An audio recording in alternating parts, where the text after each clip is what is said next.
Hey guys, welcome back to my channel, Sexy Squad. Prince Harry and Meghan Markle, they came out and they supported Israel against this horrible, grotesque attack from Hamas.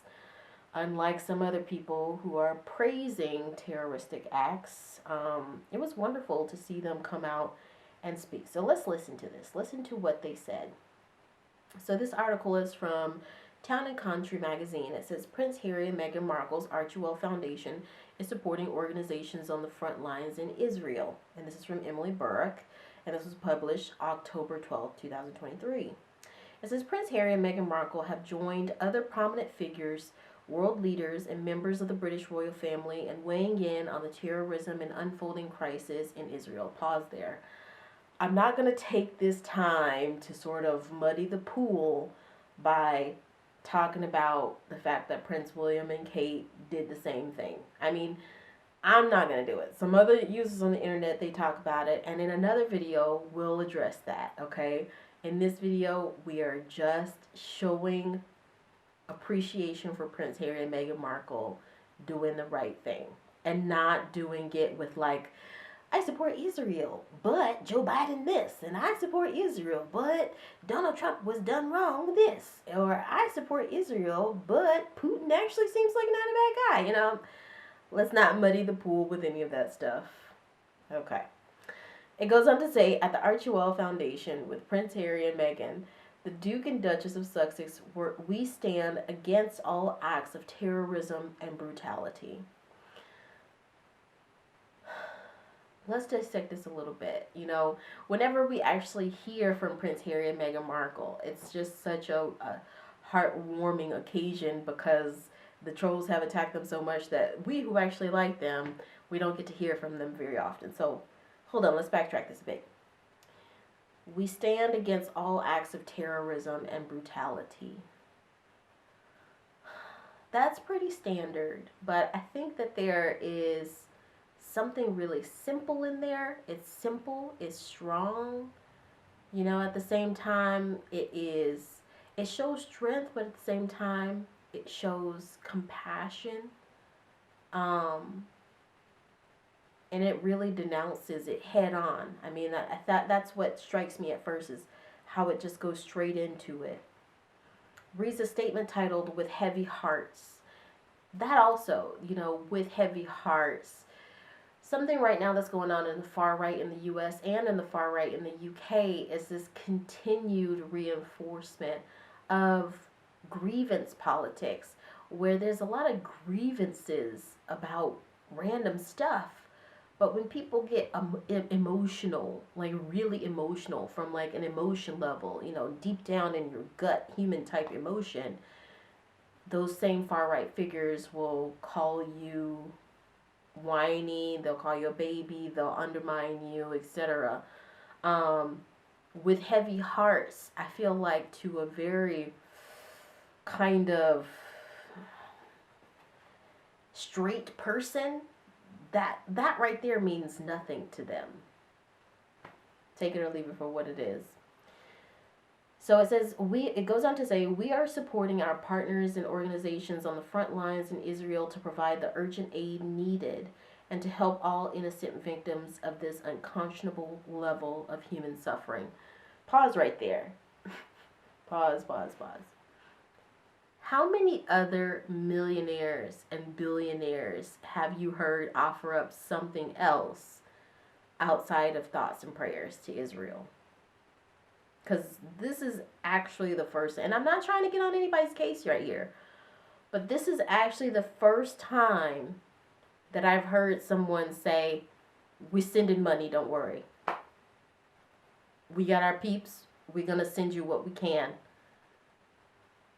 There was a time, there was a time in the U.S. where that wasn't weird. There was a time in the U.S. where things like Hurricane Katrina racked up so much money immediately because people did actually have heavy hearts when stuff like that happened. But now people are giving more money to crazy incarcerated sociopaths and, fundraising campaigns for people who hate Meghan Markle for clicks. What topsy-turvy world have we entered in? Okay, I said I was going to keep this about Prince Harry and Meghan Markle, and I'm already veering off. But it's just so frustrating, and I know, Sexy Squad, you understand my frustrations. It's so frustrating when Prince Harry and Meghan Markle do things just because it's the right thing to do. It's the Christian-like thing to do. It's the nice thing to do. It's the compassionate thing to do. And then people just come after them.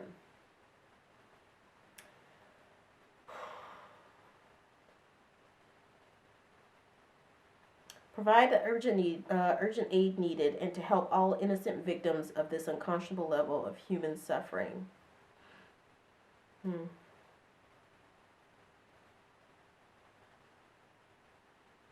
It says their statement was released in the evening, the same day both Buckingham Palace and Kensington Palace released messages on behalf of King Charles and the Prince and Princess of Wales, respectively. See, this right here is a moment where I ask myself, and you got to get the news about Prince Harry and Meghan Markle from somewhere. I watch a lot of pro-success channels. I have a feeling we're all kind of getting a lot of the stuff from the same place. You got to get the news somehow. But, I mean, these are some of these moments where I'm like, who can you trust? I literally said it in a video recently. Who can you trust? Because sometimes even here, there are these subtle little things weaved in there that just sound like gaslighting, you know. Did they have to really mention that Kate and William and Charles and Camilla, that they put out a statement before Prince Harry and Meghan Markle? It just continues to create this toxic competition that these news sources keep feeding out to these vicious trolls. So their statement said, the Prince and Princess of Wales are profoundly distressed by the devastating events that have unfolded in the past days. The horrors inflicted by Hamas's terrorist attack upon Israel are appalling. They utterly condemn them. Yeah, you can kind of sense the difference in those statements. I mean, that next one, there's no heart in it. Yes, I'm glad that they did it, but I'm just saying, for me personally, I prefer the first. Their royal highnesses hold all the victims, their families, and their friends in their hearts and minds. That's better. I like that better. They should have just started off with that.